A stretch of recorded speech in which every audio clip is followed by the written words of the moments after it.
মন যখন উথাল পাথাল করছে কৃষ্ণনগর যাওয়ার জন্য, জগদ্ধাত্রী মা দর্শন করার জন্য, তখন দিনটা অষ্টমী। আমরা বেরিয়ে পড়লাম সদল বলে, 3-4 জন মিলে বেরিয়ে পড়েছিলাম জগদ্ধাত্রী দেখার জন্য। জগদ্ধাত্রী পুজোয় কী আয়োজন, কৃষ্ণনগর কেমন সাজায়, সাজসজ্জা, আলোকসজ্জা। তো আমরা রাতে যেতে পারিনি, দিনেতেই গেছিলাম দেখতে। তো তখনও লাইট সজ্জা, আলোর রোশনাই রয়েছে কোনো কোনো জায়গায়। রাস্তায় যেতে যেতে চোখে পড়ল, আমরা এমনই একটা রাস্তার ধারে প্রতিমায় দর্শন করছিলাম রাজবাড়ি যাওয়ার পূর্বেই। তো এইরকম সাজসজ্জা দারুণ লেগেছিল এটা। আমরা পৌঁছে গেছিলাম সকাল সকাল 8টা সাড়ে 8টার মধ্যেই কৃষ্ণনগর শহরে, যেটা নদিয়া জেলায় অবস্থিত। রাজা কৃষ্ণচন্দ্রের নামে নামাঙ্কিত যে শহর, ইংরেজ কৃষ্ণচন্দ্র সিরাজ যে ইতিহাস পাতায় পাতায় রয়েছে, এটা NH-34 বাস আমাদেরকে নিয়ে যাচ্ছিল যে পথ ধরে। কৃষ্ণনগর শহরের খুব কাছেই আমরা পৌঁছে গেছিলাম। তো এই হচ্ছে 34, কলকাতা থেকে যেটা চলে যাচ্ছে মুর্শিদাবাদ হয়ে একদম জলপাইগুড়ি পর্যন্ত। একদম কৃষ্ণনগর শহরে আমরা টোটোয় করে বেরিয়ে পড়েছিলাম। টোটো রিজার্ভ করে আমরা ঘোরার কথা ছিল, কিন্তু নো এন্ট্রি থাকার কারণে আমরা সব পথ ঘুরতে পারিনি, সব ঠাকুর দেখতে পাইনি। এই যে কৃষ্ণনগর, আই লাভ কৃষ্ণনগর। তো আমরা অল্প কিছু জায়গা দর্শন করেই টোটো ছাড়তে হয়েছিল। রাস্তায় প্রচুর জ্যাম, প্রচুর ভিড়। আমরা কিছু টিফিন করে নিয়ে টোটোয় করে রাজবাড়ির দিকে পাড়ি দিয়েছিলাম।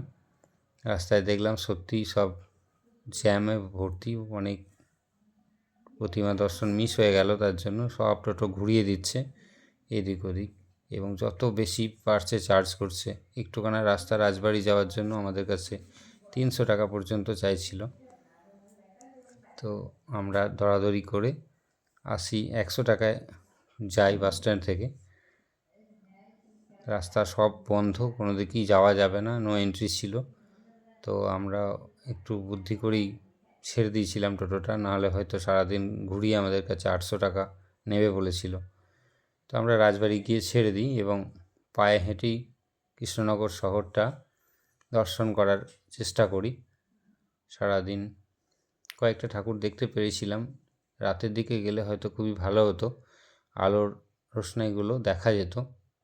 পাড়ায় পাড়ায় যে প্রতিমাগুলো রয়েছে খুবই সুন্দর, দারুণ সাজসজ্জা তাদের। কৃষ্ণনগর শহরের কোনো একটা পাড়া দিয়ে যাচ্ছি রাজবাড়ির দিকে। আমরা কিছুটা পথ, মিনিট 10 মধ্যেই আমরা পৌঁছে গেলাম রাজবাড়ি। অল্প একটু পথ, কিন্তু যেভাবে টাকা ডিমান্ড করছিল। এই যে রাজার দিঘি, এটা বর্ষার জলে স্ফীত হয়ে রয়েছে, বেশ জল রয়েছে এখন। আমরা পিছনটার দিক দিয়ে গিয়ে রাজবাড়ির দিকে যাচ্ছি। তো রাজা কৃষ্ণচন্দ্রকে একবার আটকে রেখেছিল ইংরেজরা।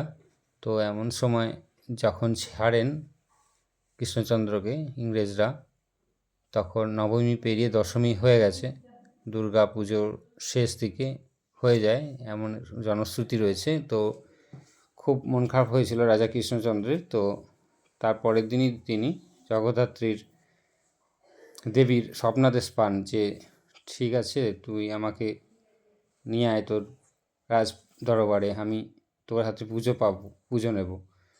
তো সেই স্বপ্নাদেশ পেয়েই, যেটা জনশ্রুতি রয়েছে, সেই স্বপ্নাদেশ পেয়েই রাজা এই মন্দির, এই জগদ্ধাত্রী দেবীর পুজোর সূচনা করেন। হ্যাঁ, অনেক কর বাকি থাকার কারণে ইংরেজরা তাকে আটকে রেখেছিল, বন্দি রেখেছিল। সেই বন্দি দশার পর এসে তিনি এই জগদ্ধাত্রী পুজোর প্রচলন করেন রাজা কৃষ্ণচন্দ্র, এবং তার সামগ্রী, বিশাল মন্দির প্রাঙ্গণ আমরা দেখলাম। অনেক দিনই যাব ভাবছিলাম। তো দারুণ যে মন্দির প্রাঙ্গণটা রয়েছে, ভীষণ সুন্দর রাজপরিবার। আমরা পৌঁছে গিয়েছিলাম একটা দিন সেখানে কাটালাম সুন্দরভাবে, এবং রাজ পরিবারের যিনি রানী, বর্তমান রানীমা রয়েছেন, তিনি দেখলাম পুজো দিচ্ছেন এবং সেগুলো দর্শন করলাম। রাজার ব্যবহৃত জিনিসগুলো সব দেখছিলাম, সব বের করে দিয়েছে সাধারণের দর্শনের জন্য। খুব ভালো একটা দিন সেখানে কাটলো। রাজ পরিবারের অষ্টমীর অঞ্জলি চলছিল তখন আমরা যখন পৌঁছালাম, দেখলাম কৃষ্ণনগরের জাজ এসছেন। কৃষ্ণনগর কোর্টের যিনি জাজ রয়েছেন তিনি দর্শন করতে এসেছিলেন ওই সময়। পুলিশ প্রহরায় তাকে নিয়ে যাওয়া হচ্ছে, এবং তিনিও রানীর মার সঙ্গে দেখা করলেন, জগদ্ধাত্রী দেবী দর্শন করলেন। সুন্দর একটা রোদ ঝলমলের দিনে আমরা পৌঁছে গেছিলাম সেখানে। রাজপরিবারের যে মন্দির প্রাঙ্গণটা রয়েছে সেখানে রাজপরিবারের আসল ফটকের ওদিকটা বন্ধ ছিল তখন কোনো কারণে। ওই সময়টা শুধু মন্দির প্রাঙ্গণের এই অংশটাই খোলা থাকে জনসাধারণের জন্য। তো দেখলাম অনেক লোক আসছে, ভিড় করছে, অনেক ভিড় ছিল সেদিন। লোকজন আসা যাওয়া করছে, প্রতিমা দর্শন করছে। কৃষ্ণনগর ভারতের পশ্চিমবঙ্গ রাজ্যের নদিয়া জেলার সদর শহর ও পৌরসভা এলাকা। কৃষ্ণনগরের ঘূর্ণির মাটির পুতুল ও মূর্তি পশ্চিমবঙ্গের শ্রেষ্ঠ কুটির শিল্পগুলির অন্যতম। এটি বর্তমানে নদিয়া জেলার প্রধান বাণিজ্য কেন্দ্র ও প্রাচীন বাংলার অন্যতম শ্রেষ্ঠ শিক্ষা ও সংস্কৃতির শহর বলে পরিচিত। কৃষ্ণনগরের বারদোলের মেলার বাংলার অতি প্রাচীন বলে পরিচিত। কৃষ্ণনগরের ঐতিহ্যবাহী একটা মেলা। নদিয়ারাজ কৃষ্ণচন্দ্র এই মেলার প্রবর্তক বলে জানা যায়। কৃষ্ণনগর পূর্বে রেউই নামে পরিচিত ছিল।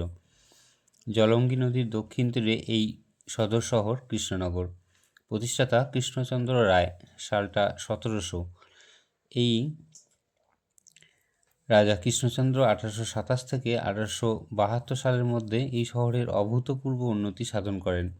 সংস্কৃতি ও বিদ্যোৎসাহী রাজা কৃষ্ণচন্দ্রের নামানুসারে এই স্থান কৃষ্ণনগর নামে খ্যাত। অতীতে এর নাম ছিল রেউই।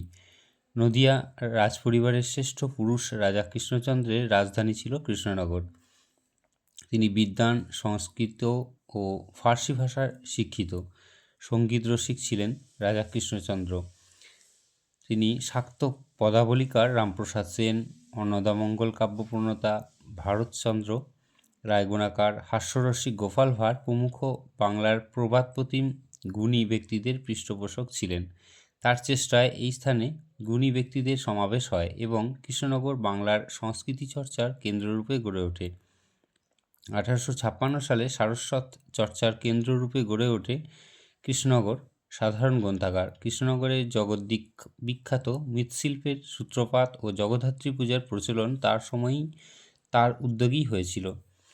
এখানকার বিখ্যাত সব ব্যক্তিত্ব যারা রয়েছেন, যারা কৃষ্ণনগরের মাটিকে ধন্য করেছেন: দ্বিজেন্দ্রলাল রায়, কবি নাট্যকার; ভরতচন্দ্র রায়, কবি; বাঘা যতীন, স্বাধীনতা সংগ্রামী ও শহীদ; মনমোহন ঘোষ, লালমোহন ঘোষ, স্বাধীনতা সংগ্রামী; হেমন্ত কুমার সরকার, স্বাধীনতা সংগ্রামী; রামতনু লাহিড়ী, মনীষী ও শিক্ষাবিদ; নারায়ণ সান্যাল, সাহিত্যিক; হেমচন্দ্র বাগচি, কবি; সৌমিত্র চট্টোপাধ্যায়, বিখ্যাত অভিনেতা; এবং সর্বোপরি সর্বকালের জনপ্রিয় রম্য গল্পকার গোপাল ভাঁড় এই কৃষ্ণনগরের নদিয়ার মাটিতেই জন্মগ্রহণ করেছিলেন এবং নিজে স্ব স্থানে বিখ্যাত হয়ে আছেন। নদিয়া জেলার বিখ্যাত সরপুরিয়া, সরভাজা মিষ্টান্ন জগৎ বিখ্যাত। অধর মিষ্টান্নের তার নাম করা এখনও পাওয়া যায় সেখানে। এটি রেলপথে কৃষ্ণনগর সিটি জংশন এবং NH-34 দিয়ে যুক্ত রয়েছে সারা দেশের সঙ্গে।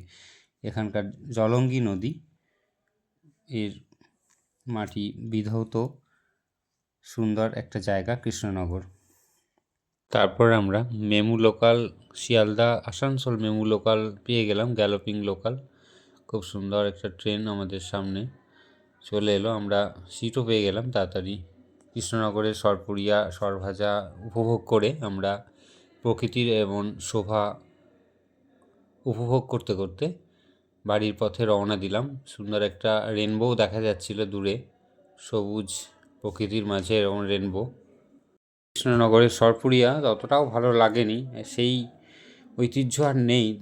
দেখলাম সুন্দর সরপুরিয়া আর নেই, তবে বিকেলের এই প্রকৃতির শোভা মন কেড়ে নিয়েছিল সকলের। সবাই দেখলাম ট্রেনের দরজার সামনে এসে ছবি তুলছিল এই রেনবোর, এবং সুন্দর বৃষ্টি বিধৌত এই বিকেলবেলাটা খুব সুন্দর মনোরম লাগছিল।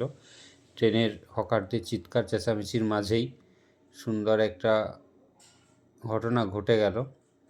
হ্যাঁ, দারুণ। বাপ মায়ের দুজনে বাপ বেটায় দেখলাম দুজনে ভিক্ষা করছে। তো উনি আমাদের 100 টাকা দিয়ে দিলেন। ভাত খাইনি বলেছে, 100 টাকায় পুরোটাই দিয়ে দিয়েছে। বাহ, বেশ ভালোই করেছো। জীবে প্রেম করে যেই জন সেই জন, সে বিচে ঈশ্বর, উনি বিশ্বাস করেন, তো দিয়ে দিয়েছেন। সুন্দর প্রকৃতি বাইরেটা, আমি তখন এখানে ছিলাম, তো ওই ঘটনাটা লক্ষ্য করলাম। এবং প্রকৃতি প্রেমিক একজন মানুষ দরজায় দাঁড়িয়ে পড়ে, এবং প্রকৃতির সুন্দর এই লোটাসগুলো, এখানে একটা দিঘিতে সুন্দর পদ্ম ফুটেছিল, দেখছিলাম দাঁড়িয়ে দাঁড়িয়ে। আমরা বাড়ির পথে চলে এসেছিলাম সুন্দর বিকেলটা উপভোগ করতে করতে। কৃষ্ণনগরের মাটিতে একটা দিন কাটিয়ে আমরা বাড়ির দিকে রওনা দিলাম। তখন বিকেল হয়ে গেছিল। ট্রেনটা পেয়েছিলাম galloping local MEMU, Sealdah Asansol MEMU galloping ছিল। আমাদেরকে নামিয়ে দিল বর্ধমান 4টের মধ্যে। 4টের মধ্যে আমরা বর্ধমান পৌঁছে গেছিলাম। তারপর বাড়ি ফিরে আসি আমাদের বর্ধমানের বিখ্যাত সীতাভোগ মিহিদানা সঙ্গে নিয়ে, বাড়িতে উপভোগ করার জন্য, খাওয়ার জন্য।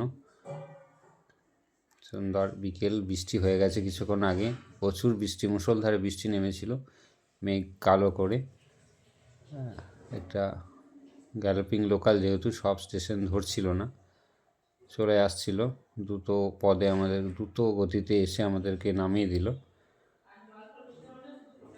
সুন্দর বিকেলের এই মনোরম দৃশ্যটা, রেনবোটা আমি মিস করতে চাইছিলাম না।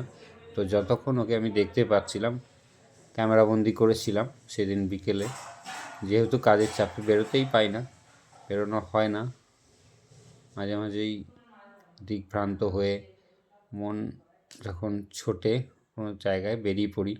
একটা দিন সুন্দর একটা আউটিং হয়। আমার মনে হয় সকলেরই উচিত বাইরে এক দিন ঘুরে আসা, তার জন্য মনটা বেশ রিফ্রেশ হয়ে যায়, শরীর মনের ক্লান্তি কেটে যায়। সবার উচিত একটু একটু করে কাছে দূরে ছোট কোনো জায়গায় ঘুরতে যাওয়া, একটা দিন বাইরে কাটিয়ে আসা। খুব সুন্দর একটা দিন আমাদের কেটে গেল। কৃষ্ণনগর থেকে ফিরে পড়লাম আমরা। কৃষ্ণনগরের সুন্দর সকালটা কেটেছিল এবং বিকেলটা আমরা চলে এলাম বর্ধমান। যেহেতু কৃষ্ণনগর এবং বর্ধমানের মাঝামাঝি জায়গাতেই থাকি আমরা, তো যেতে আসতে কোনো অসুবিধাই নেই। অনেক দিন ধরেই ভাবছিলাম যাব, কিন্তু যাওয়ার হয়ে উঠছিল না। হঠাৎই চলে এলো জগদ্ধাত্রী পুজো, তো আমরাও বেরিয়ে পড়লাম। জগদ্ধাত্রী পুজোর অষ্টমীর দিন আমরা পৌঁছে গেছিলাম সকলে মিলে। খুব সুন্দর একটা দিন সেখানে কাটলো। জগদ্ধাত্রী পুজো উপলক্ষে ভিড়ও ছিল, সবটা নিতে পারলাম না। রাতে গেলে হয়তো খুব ভালো লাগতো।